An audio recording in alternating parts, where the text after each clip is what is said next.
ధర భారీగా పెరిగిపోతూ వస్తుంది. అయితే ఇప్పటి వరకు బంగారు ప్రియులకి భారీ షాక్ అనుకుంటూ మనం చెప్పుకుంటూ వస్తాం. కానీ ఇప్పుడు ఎట్ ద సేమ్ టైం వెండి కూడా అదే రేంజ్ లో పరుగుపెడుతుంది. బంగారాన్ని మించి కూడా వెండి ధర అయితే పైకి రోజు రోజుకి ఎగబాగుతుందని చెప్పాలి. అయితే ఫస్ట్ టైం కూడా 2 లక్షల మార్కునైతే దాటేసింది వెండి.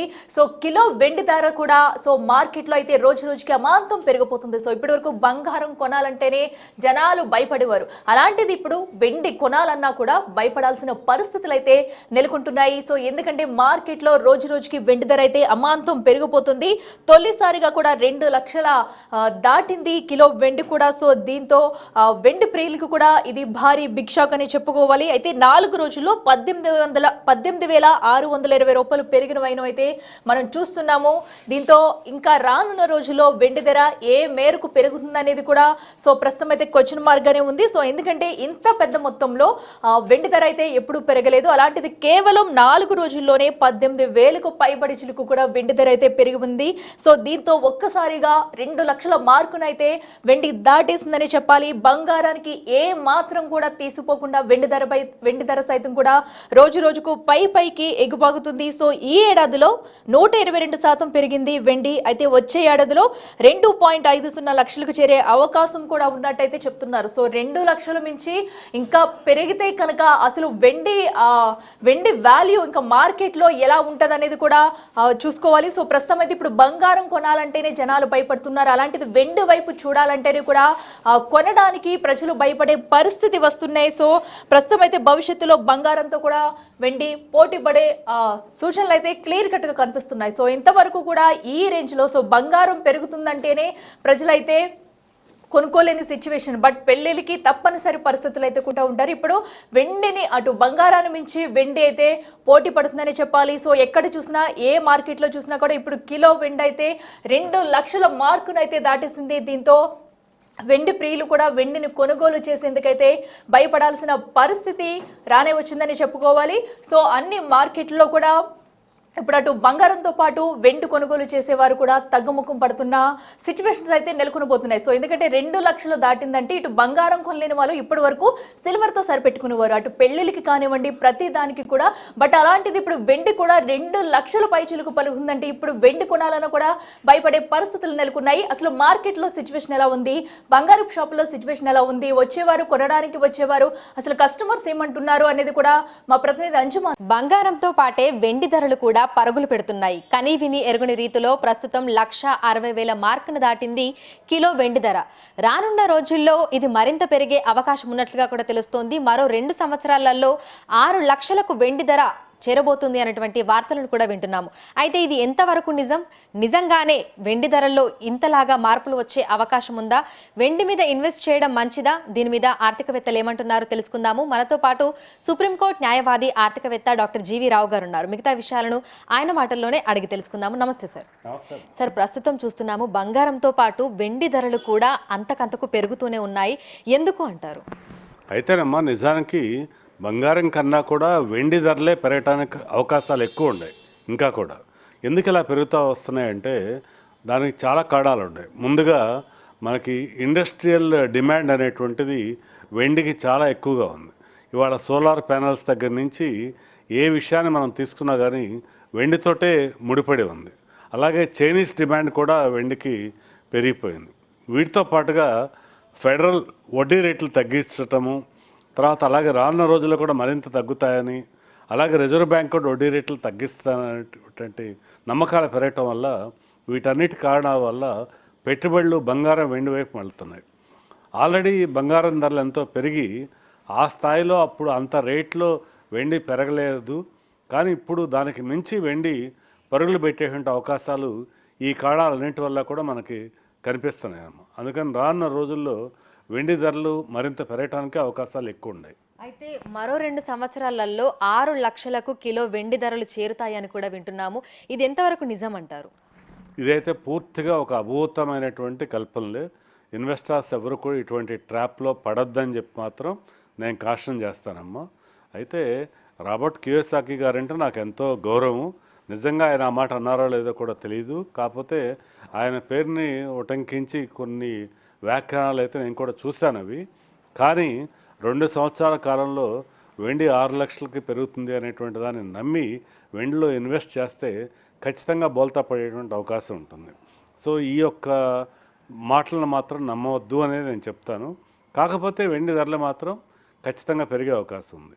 ఏ మేరకు పెరుగుతుంది అనేది ఖచ్చితంగా ఎవరూ ప్రెడిక్ట్ చేయలేకపోయినప్పటికీ కనీసంగా మనం చెప్పాలంటే ఒక 25% అన్న గ్రోత్ వచ్చే అవకాశం ఉంది. అంటే 162 lakhs అయితే కూడా 25% రిటర్న్ వచ్చినట్టే 2 సంవత్సరాల్లో. 2 సంవత్సరాలు 25% రిటర్న్ అంటే అది మనం బ్యాంక్లో డబ్బులు దాచుకున్న దానికన్నా కూడా చాలా ఎక్కువేను. అంత మోడెస్ట్గానే ఎక్స్పెక్టేషన్లు పెట్టుకుని ఇన్వెస్ట్ చేయాలి తప్పితే ఇప్పుడున్న రేట్ 4 రెట్లు పెరిగిపోతుంది అనుకుంటే ఆ దురాశ వల్ల మనం ఎక్కువగా ఇబ్బంది పడే అవకాశం ఉంటుందమ్మా. అయితే 2010-11 ఆ సంవత్సరాలలో చూస్తే 2010లో మనకి 30,000 ఉంటే కిలో వెండి ధర, 2011 నాటికి ఒకటేసారి మనకి 20,000-25,000 పెరిగింది. 55,000 మార్క్ని అప్పటికే అంటే 1,00,000కు వచ్చేసింది. ఆ తర్వాత మళ్ళీ ఒక 5-6 సంవత్సరాలకి మళ్ళీ తగ్గుముఖం పట్టింది. ఒక్కసారిగా డౌన్ఫాల్ కూడా చూసాము. ఇప్పుడు కూడా అదే విధమైనటువంటి పరిస్థితులు మళ్ళీ వచ్చే అవకాశం ఏమైనా ఉంది అంటారు? సాధారణంగా బంగారం వెండిలో ధరలు అనేటువంటిది వ్యత్యాసం అనేది సహజ విషయమే. వీటిలో వెండిలో వ్యత్యాసం అనేది మరీ ఎక్కువగానే ఉంటూ ఉంటుంది. అయితే ఫాల్ అయినప్పుడు డ్రాస్టిక్గా అంటే ఇప్పుడు 1,60,000 అంటే వెండి విపరీతమైన ఫాల్ అయ్యే అవకాశాలు అయితే చాలా తక్కువ. ఎందుకంటే రానున్న రోజుల్లో వెండికి ఇంకా డిమాండ్ పెరగటమే తప్పితే తగ్గే అవకాశాలు లేవు. కరెక్షన్సే ఉండవా అంటే మార్కెట్స్లో కరెక్షన్స్ అనేటువంటివి చాలా సహజ పరిణామం. అయితే ఇప్పుడు ఈ 1,60,000 తగ్గితే ఎంతవరకు తగ్గొచ్చు అంటే మ్యాక్సిమం ఒక 10% డౌన్ సైడ్ రిస్క్ ఉండొచ్చు, 50% అప్ సైడ్ పాసిబిలిటీ ఉండొచ్చు. ఈ డౌన్ సైడ్ అనేది కూడా పర్మనెంట్గా డౌన్ సైడ్ కాదు, ఒక టెంపరీగా కాస్త తగ్గుముఖం పెట్టినప్పటికి కూడా దాన్ని మనం బయింగ్ ఆపర్చునిటీకి తీసుకోవాలే కానీ అక్కడి నుంచి తగ్గి అక్కడే ఆగిపోదు. అక్కడి నుంచి వెండి మరింత పెరిగేటువంటి అవకాశం కూడా ఉంటుంది. అందుకని చెప్పి మనమేం భయపడవసరం లేదు.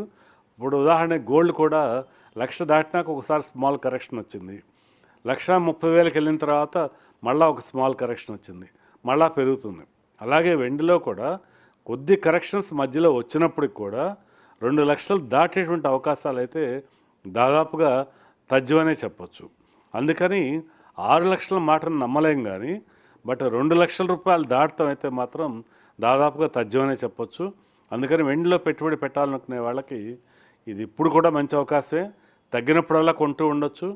సామాన్యమైన వ్యక్తులు ఎవరైనా కొనాలి అనుకున్నప్పుడు బంగారంలో వెండి నేను చెప్పే సలహా ఏంటంటే బంగారం ప్రతి నెల 1 గ్రాము, వెండి ప్రతి నెల కనీసం 10 గ్రాములు కొంటూ పోతే క్రమేణా మన యొక్క పెట్టుబడిని పెంచుకునేటువంటి అవకాశం ఉంటుంది. కాబట్టి దాన్ని పరిశీలిస్తే బాగుంటుందని చెప్తానమ్మా. సరే, అయితే బంగారం మీద చాలా మంది ఇన్వెస్ట్ చేస్తూ ఉంటారు. ఇప్పుడు మనం బంగారం కొనుక్కున్నా అది ఎక్కడైనా ఇన్వెస్ట్ చేయొచ్చు.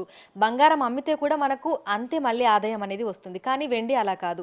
వెండి ఎక్కడ మనం అమ్మలేము అంటే ఎక్కువగా. సో ఇన్వెస్ట్మెంట్ అనేది వెండి మీద చేయడం మంచిదే అంటారా? నిజానికి అది చాలా అపోహమ్మ. ఇప్పుడు మీరు అడిగినటువంటి విషయం, బంగారం అయితే అమ్మగలుగుతాం, వెండి అయితే అమ్మలేమనేది పూర్తి అపోహ మాత్రమే. ఇక్కడ వెండిలో పెట్టుబడిలో 2 ప్రధానమైన అంశాలు ఉంటాయి. మనం ఏంటంటే ఓన్లీ సిల్వర్ బార్ కొనుక్కోవటం వేరు, వెండి వస్తువులను తయారు చేయించి కొనుక్కోవటం వేరు. అంటే వెండి ప్లేట్లో, వెండి గ్లాసులో తయారు చేయించి పెట్టుకుంటే వాటిని అమ్మటం కొద్దిగా ఛాలెంజెస్ ఉండొచ్చు. కానీ సిల్వర్ బార్సు మీరు ఎప్పుడైనా కానీ ఈ గోల్డ్ అండ్ సిల్వర్ షాప్స్లో తీసుకెళ్తే మీకు 5 నిమిషాల వ్యవధిలో మీరు డబ్బు దాన్ని ఎన్కాష్ చేసుకోవచ్చు అనమాట. అందుకని చెప్పి సిల్వర్ బార్స్ని అమ్మటంలో ఏ విధమైన ఇబ్బంది లేదు. గోల్డ్ బార్స్ని ఎంత సులభంగా అమ్మగలుగుతారో అంతే సులభంగా సిల్వర్ బార్ని కూడా అమ్మవచ్చు. వీటి అమ్మకాల్లో ఏ విధమైన వ్యత్యాసం కూడా లేదు. ఓకే, సో సిల్వర్ అంటే మనకి ఆన్లైన్ ఇన్వెస్ట్మెంట్ అనేది మంచిది అంటారా? ఫిజికల్గా కొనుగోలు చేసి ఇంట్లో పెట్టుకోవడం కంటే కూడా ఆన్లైన్ ఇన్వెస్ట్మెంట్ అనేది మంచిది అంటారా? ఇది ఇన్వెస్టర్ యొక్క ఛాయిస్ని బట్టి ఉంటుందమ్మా. ఎవరికైతే క్లియర్ సోర్స్ ఆఫ్ ఇన్కమ్ ఉండి వాళ్ళు పెట్టుబడి పెట్టాలనుకునే వాళ్ళకి ఆన్లైన్లో కూడా చక్కగా పెట్టుబడి పెట్టుకోవచ్చు. అయితే కొంతమందికి ఏంటంటే ఆ కొనేటువంటి గోల్డ్ కానీ సిల్వర్ కానీ ఫిజికల్గా కొని ఇంట్లో పెట్టుకుంటే ఇంట్లో ఆడవాళ్ళకి ముఖ్యంగా చాలా ఆనందము, తర్వాత అది ఎంతో మనోధైర్యాన్ని కూడా ఇస్తుంది. కాబట్టి కొంత మేరకు గోల్డ్ అండ్ సిల్వర్లో గోల్డ్ బార్స్ అయినా సిల్వర్ బార్స్ అయినా ఇంట్లో కూడా దాన్ని భద్రపరచుకోవచ్చు.